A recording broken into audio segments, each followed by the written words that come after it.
The USDA says it will not tap into a contingency fund to pay for SNAP benefits because they say that's reserved for things like natural disasters. In 1965, CBS made a shocking decision that shook the Western television world. They fired Eric Fleming, the rugged face of Gil Favor, along with 4 other Rawhide stars in a single, sweeping move. On paper, it looked like a business decision. Ratings, contracts, network politics, but behind the cameras, it was far messier. Clint Eastwood, who had been slowly rising through the ranks, was promoted to lead, yet he was denied the raise he deserved. The network may have thought this would be a simple transition, but they underestimated how fragile the chemistry on the show really was. Just 13 episodes after the shakeup, Rawhide was effectively dead. What nobody talks about, though, is the intense personal friction that dominated the set long before CBS made its cut. Fleming and Eastwood hated each other. Cast and crew. Members recalled arguments so heated that a physical altercation almost erupted behind a fence in Arizona. The producer, Charles Markey Warren, who had a reputation for being both visionary and ruthless, openly called Fleming a miserable human being. Behind the scenes, Warren used fake screen tests as leverage, secretly threatening to replace Fleming. At a moment's notice, just to keep the temperamental lead in line. 6 weeks after his dismissal, Fleming would drown in Peru. His body ultimately donated to a medical school and laid to rest in an unmarked grave. Hollywood never likes to dwell on tragedy, and CBS certainly had no interest in publicizing what had happened. But the story of Rawhide is not just about ratings and contracts. It's about ambition, rivalry, and the harsh realities of life in 1950s television. Charles Markey Warren didn't stumble into Rawhide by accident. He engineered it like a master architect, taking inspiration from 3 very different sources and fusing them into something the American audience hadn't seen before. One of his primary influences was his own 1958 film, Cattle Empire, which chronicled a post-Civil War cattle drive led by Joel McCrea.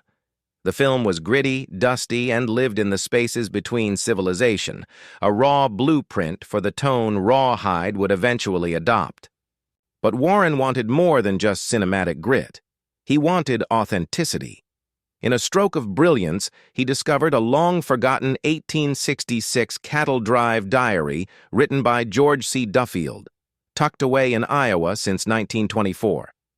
Unlike the romanticized versions of the trail Hollywood usually relied on, Duffield's diary recounted deadly river crossings, stampedes that would not relent, and the tragic death of a cowboy named Carr in the Red River.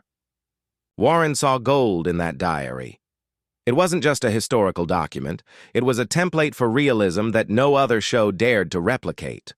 Warren's credentials gave him unprecedented leverage with CBS. He had been integral to Gunsmoke, producing the entire first season and directing the first 26 episodes. CBS had paid him $7,000 a week, a significant sum in 1955, to transform what had been a popular radio drama into the top television show in America. His reputation wasn't just that he was talented, it was that he delivered results. When Warren pitched Rawhide, the network didn't just see a Western, they saw a promise backed by a man who had proven he could redefine primetime entertainment. In 1959, network television was awash with Westerns. 30 shows competed for viewers' attention, and 8 of the top 10 ranked programs were gun-slinging, saddle-riding dramas. Every network was desperate for a piece of the cowboy gold rush. CBS had already scored with Gunsmoke, but Warren's Rawhide was different. While other shows stationed their sheriffs, ranchers, and townspeople in one place, Warren's show moved relentlessly across hostile terrain. The tension wasn't just narrative, it was physical. Viewers weren't watching neatly packaged stories in a town square. They were following the grueling, unpredictable journey of men and cattle across unyielding land. Water shortages, deadly stampedes, anthrax, disputes over native land, bandits. Everything the diary had recorded was brought to life. It wasn't a Western.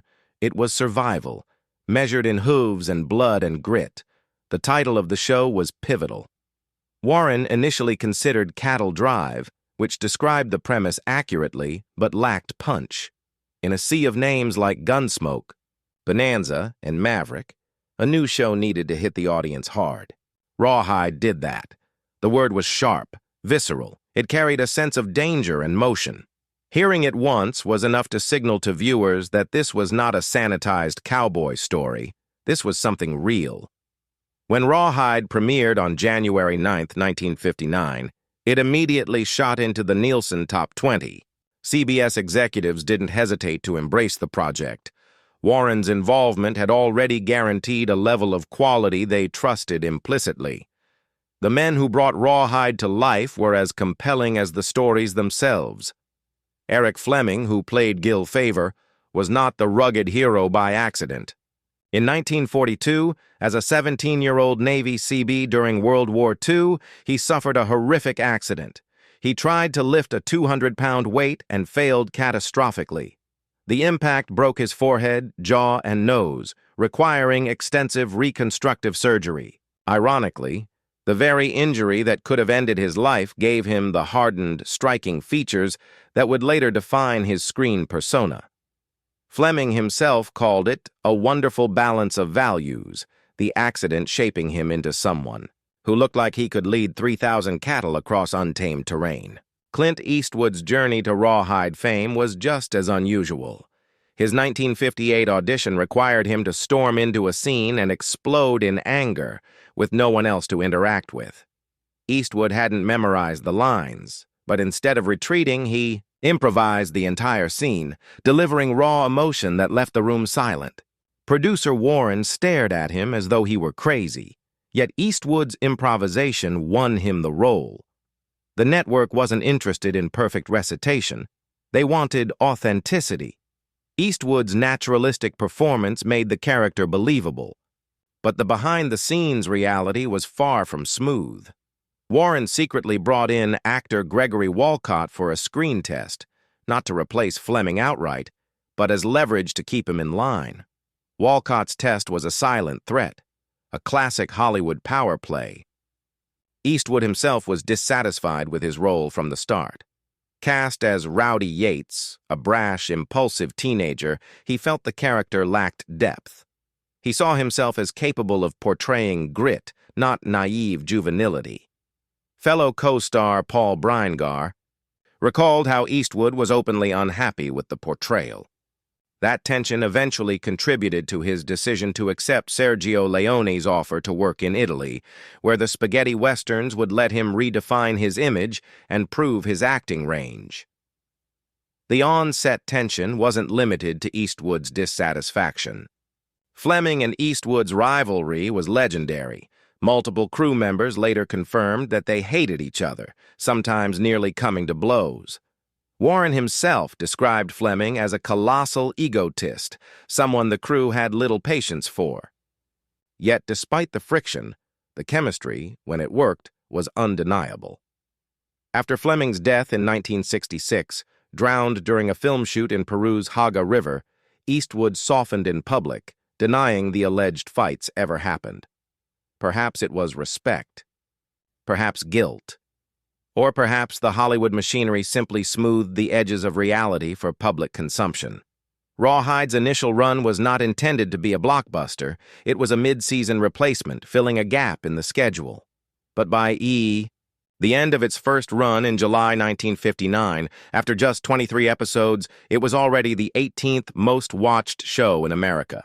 By the 1960-61 season, it hit its peak, reaching number 6 in the Nielsen ratings, trailing only behind Gunsmoke and Wagon Train.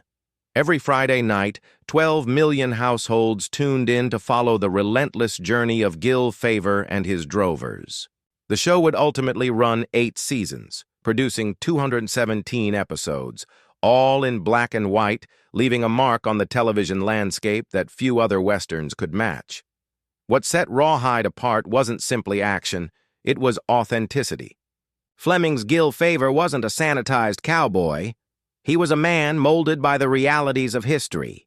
Every decision, every line of dialogue, and even his monologues drew directly from George Duffield's 1866 Cattle Drive diary. Fleming was more than an actor. He became a historian, channeling the experiences of those who had actually lived through the treacherous cattle drives. He was so invested that he wrote 2 episodes himself, bringing personal insight and depth to the storytelling. Unlike other westerns that shied away from controversial topics, Rawhide confronted them head-on. One episode explored the struggles of a morphine-addicted former soldier, while another addressed racism through a character named Jesus. Confederate loyalists schemed to spark rebellion, quarantines were enforced over anthrax fears, and native tribes negotiated cattle as passage fees. It was raw, it was dangerous, and it was real. The show's commitment to realism distinguished it from the sanitized, formulaic westerns of the era, giving viewers something gritty and unforgettable to watch week after week. By the early 1960s, Rawhide had cemented itself as a fixture in American living rooms. The Friday night ritual of watching Gil Favor lead his drovers across treacherous terrain had become iconic. But behind the scenes, cracks were beginning to show, ones that would eventually lead to the show's abrupt end. CBS executives, while publicly praising the series, were privately growing wary. Ratings, while solid, were no longer as explosive as during the show's early seasons. New competitors had emerged, and the network was keenly aware that maintaining a top 10 Western wasn't just about loyalty, it was about profitability. Much of the tension stemmed from the central actors themselves. Eric Fleming, despite his undeniable talent and rugged screen presence, had earned a reputation as difficult. His insistence on authenticity often clashed with production schedules, and his perfectionism slowed filming. Charles Markey Warren, who had left the show in 1961, had anticipated some of this. His departure left a leadership vacuum. Without Warren's guiding hand, production decisions became more fragmented.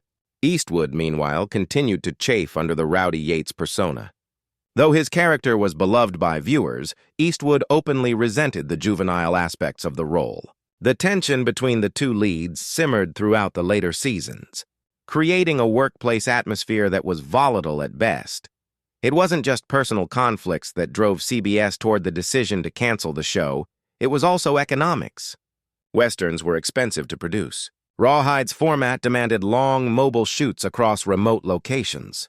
The cost of transporting cattle, crew, and equipment, combined with the elaborate stunts and authentic set pieces, added up quickly. While other shows could reuse sets or shoot primarily on sound stages, Rawhide's commitment to realism came at a premium. CBS executives, always calculating profit margins, began to see the rising production costs as an unnecessary strain.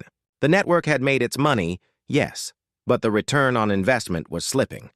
Another subtle but important factor was the evolving taste of the American audience. By the mid-1960s, the Western craze that had dominated the previous decade was beginning to wane. Younger viewers were increasingly drawn to contemporary dramas, comedies, and spy shows. Even loyal Western fans were starting to expect more than the traditional cowboys and Indians fare. CBS recognized that while Rawhide was respected and watched, it no longer had the cultural cachet of a Gunsmoke or Bonanza.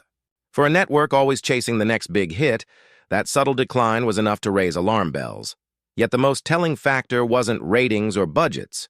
It was the behind-the-scenes politics. CBS executives had long been wary of both Fleming and Eastwood. Fleming's reputation for being difficult, combined with Eastwood's growing ambition, made the leads harder to manage than most stars. Warren's departure earlier had removed the stabilizing force on set, and producers were increasingly forced to intervene in day-to-day decisions.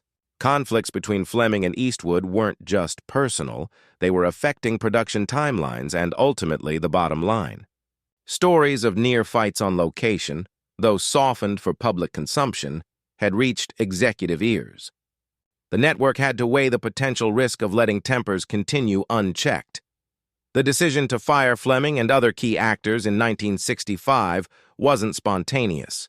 It was the culmination of years of simmering issues. The move was brutal and public, as if CBS wanted to send a message to both the cast and the wider Hollywood ecosystem. the network was in control, and star power alone would not dictate terms.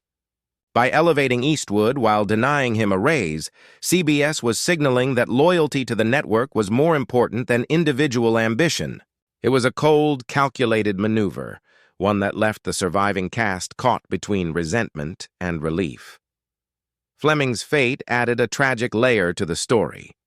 Within weeks of being dismissed, he traveled to Peru for a film shoot.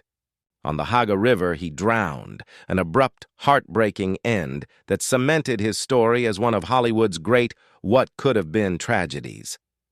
Eastwood, now the central figure of the show, softened publicly in response to Fleming's death, denying reports of physical altercations and feuds. Whether motivated by respect, guilt, or the need to protect the network's reputation, Eastwood's public statements helped obscure the more volatile reality of Rawhide's final years. Meanwhile, Charles Marcus Warren's influence on the show remained visible even in his absence. The realism he had embedded into Rawhide, from deadly stampedes to moral dilemmas, continued to shape storylines. Episodes tackled serious subjects: drug addiction, racial tensions, Confederate loyalist plots, and negotiations with native tribes for passage rights. In many ways, the show had become a template for what adult-oriented television could look like: unflinching, morally complex, and unafraid to confront contemporary social issues through the lens of history. But realism came at a cost. By pushing boundaries, Rawhide alienated some sponsors and viewers who preferred lighter fare, further complicating its standing with CBS executives. Eastwood, for his part, was increasingly restless. While his performance as Rowdy Yates brought him recognition, he privately derided the role. He felt trapped playing a naive, impulsive teenager at an age when he wanted to explore more mature, complex characters. Fellow actors on set, including Paul Brinegar, noted his dissatisfaction, which only grew as the series progressed. By 1964, when Sergio Leone extended an invitation to work in Italy, Eastwood saw an opportunity to break free from the constraints of American television and redefine his career. The timing was perfect. CBS, focused on controlling production costs and managing internal conflicts, was ready to let him go. Eastwood's departure, in retrospect, seems almost inevitable. The tension between maintaining realism and controlling star power reflected broader Hollywood dynamics of the era. Producers like Warren were visionaries, but they were also manipulative, using leverage and threats to maintain order. Screen tests, like the one given to Gregory Walcott, weren't always about talent. They were strategic tools to keep actors in line. CBS, for its part, had to balance creative ambition with business priorities. By the mid-1960s, the network's priorities had shifted. The relentless march of the drovers was no longer enough to justify the expense and interpersonal headaches. Ratings numbers tell only part of the story. While Rawhide remained moderately popular, the cultural zeitgeist was changing.